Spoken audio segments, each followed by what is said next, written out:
everybody, welcome back to Wednesday, September 8th. For today, ladies and gentlemen, we are looking at what are the expectations of Avid scholars at Mendes. For your do now, today's an all-day bell schedule. It is Wednesday, and then you are going to go ahead and do, for your do now, write a quick write, and we will finish up our virtual field trip form and look at some more college interests. Your homework is your virtual field trip form as well as your study buddies. So your quick write. What were your successes and challenges in developing time management skills in 7th grade?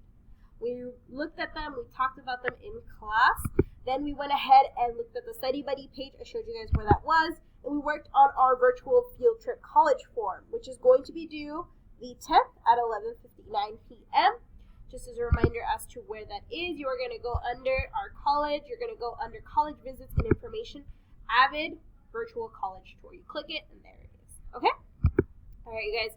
As always, if you have any questions, please reach out to me before or after school, and I'll help you guys out. Other than that, I'll see you guys in class.